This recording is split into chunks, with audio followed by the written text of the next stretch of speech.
What does the housing do? Let's talk about housings. Lots of different housings. So these are actually the same. This is our fabricated housing.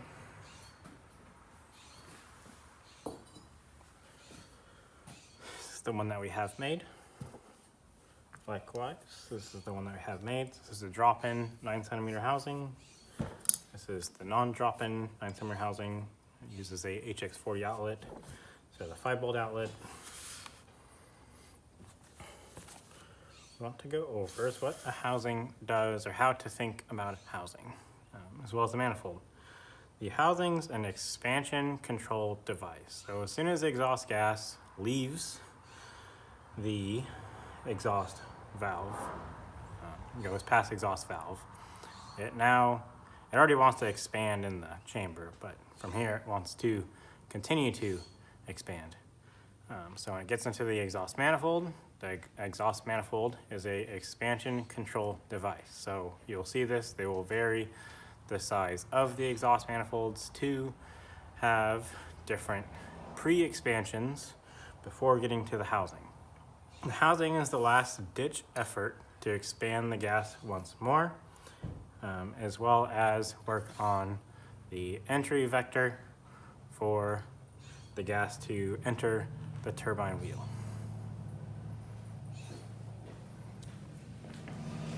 You walking in on my video? Yeah, what's up? We don't know.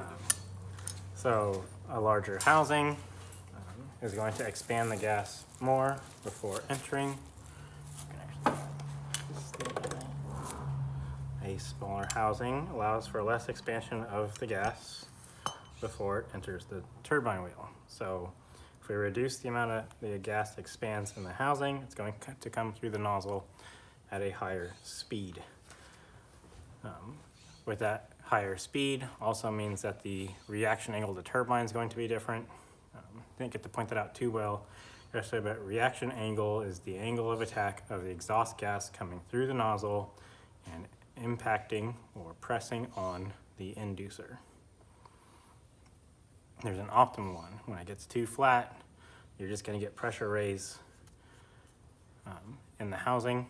So you're going to see drive pressure go up, but boost will stay the same.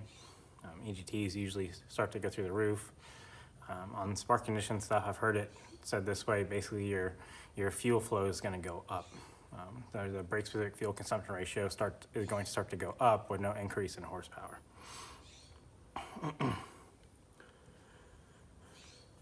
So you can use different sizes to do different tricks. It's a tuning device.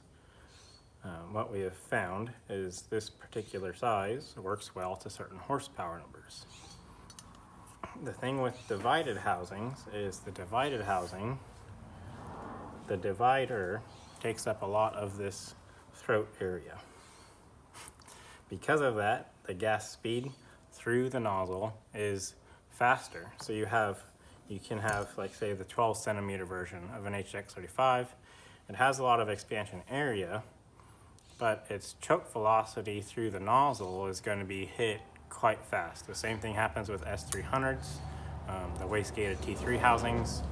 It's a larger expansion area to try and get the speed down because it's going to go quite fast through the divided nozzle, because that divider takes up a lot of the space. With the undivided housings, this area is much bigger. Just like when you get the port on a head larger, the airspeed reduces. If this housing was larger, it would have a bigger effect on the change of spool up and ability to run boost pressures. So the 9cm housing expands just enough to where the operating RPM range as far as speed through the nozzle stays in a safe fashion. This is what I like to call more modern housing. So your HE351s, your EFR and ETR turbos, they use this angled wastegate versus your older style perpendicular wastegates. Your S300s are both the same way with a perpendicular gate entry. What happens when you enter the gas perpendicular, is it comes in behind the turbine wheel and kind of jacks with the turbine's own flow. So it is working to regulate the gas pressure and mass that's getting to the unit so that we can control the speed. But we do take a hit on overall turbine efficiency when the wastegate's in use and it's dumping gas perpendicular to the flow path of the turbine wheel itself. So what we end up with is a higher pressure on the backside of the turbine wheel than what would be preferred. What they found out is that they can put the gates on an angle, which one, the gate becomes more efficient because the gas doesn't have to turn as hard to get to the port. The next thing is by exiting the gas behind the turbine wheel, we can actually reduce the pressure behind the turbine wheel because you have a high speed gas coming out of this port.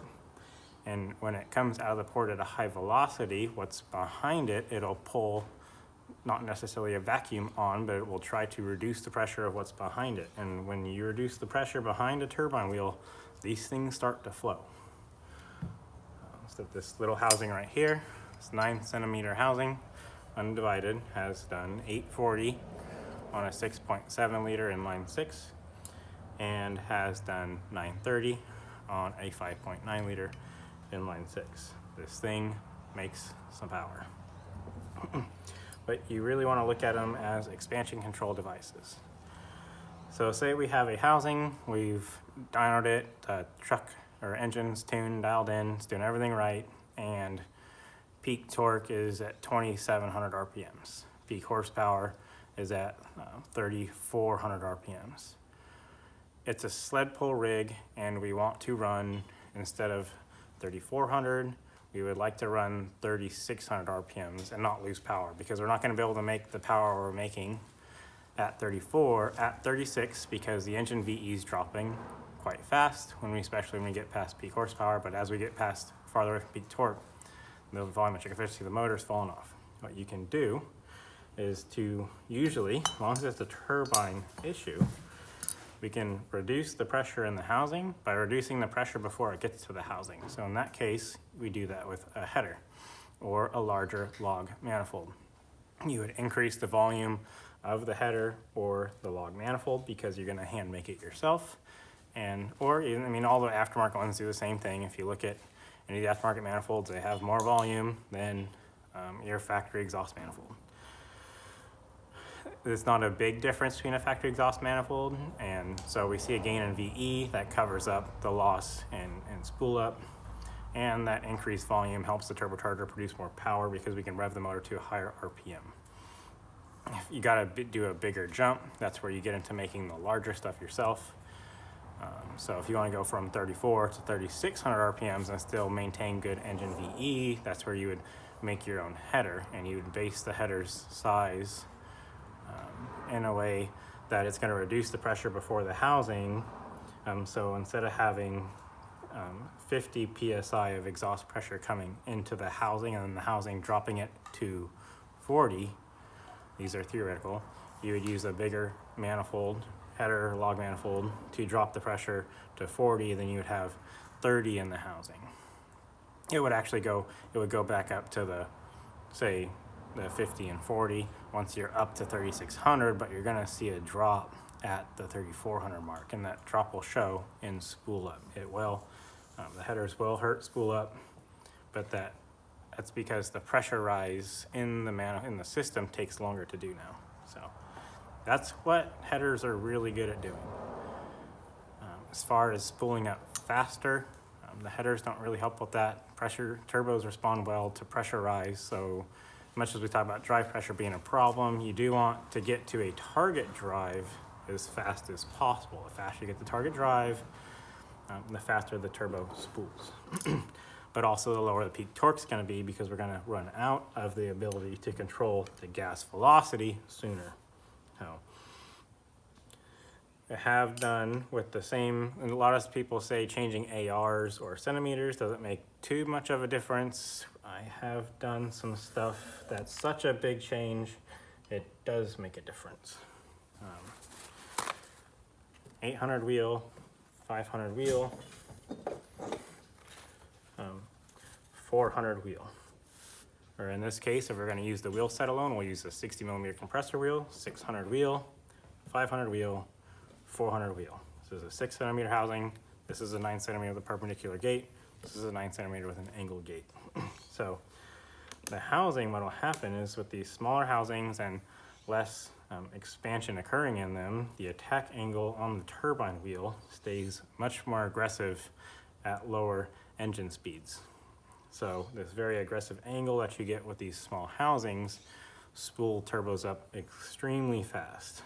But that angle also goes inefficient sooner. So that angle of attack with a smaller housing at lower engine speeds is going to be much more aggressive, but it will quite quickly go inefficient and cause the peak torque location to be low. That's where these things right here work. If this housing here had a perpendicular gate, which we can't do without, you can't have the 5-bolt flange and the gate, but this housing, it's the same CM as far as the expansion inside the housing goes. Expansion ratio, don't quite know a whole lot about it, but if you look at most Garrett turbine maps, expansion ratio, for whatever reason, this housing that'll run about a 2-to-1 drive to boost has no EGT issues. And then we'll have other housings that run a better looking ratio that have EGT issues. What I think that has to deal with is the expansion ratio. So the pressure difference between the housing and what's behind the turbine wheel. If that expansion ratio stays in between 2 to 3 to 1, it seems like the turbo's flow mannerisms or characteristics seem to stay intact. So, if it was a 2-to-1 expansion ratio at 80 pounds of drive, we would have 40 behind on the outlet. On the turbine maps, about 3 to 3.3 to 1. About at this point, the turbine housing won't, put it this way, it ceases to flow more. That's about the most expansion ratio based off of turbine maps that they like to go to. They flow like crap at 1. They kind of stop flowing at 3 as far as their ability to flow more pounds a minute as far as exhaust gas goes. So I haven't seen anybody do this yet, but it's the only idea I have so far as to why a housing that runs such a high drive to boost ratio has no EGT issues.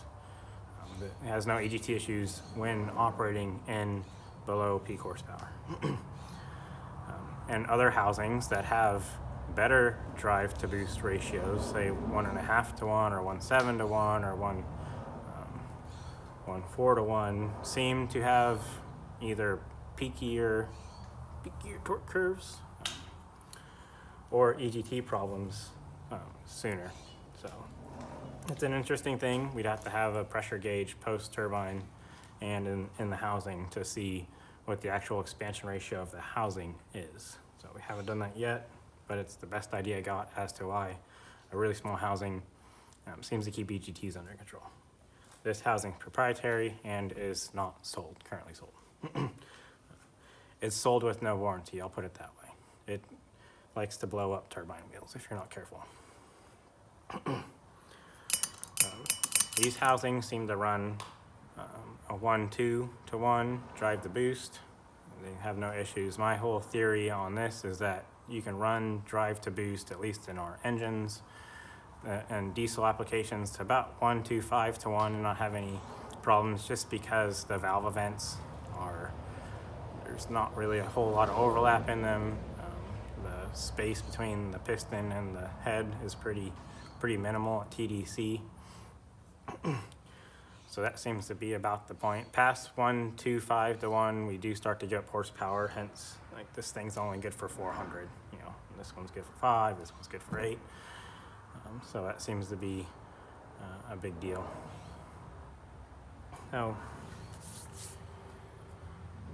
So my little theory on that, you want to just say they're just tuning devices. You know, once you have a good rotor group, the rotor group's going to act about the same at all times. And then you're just going to change out expansion characteristics of the housing to operate the engine in the operating window that you want to operate the turbocharger or the engine in.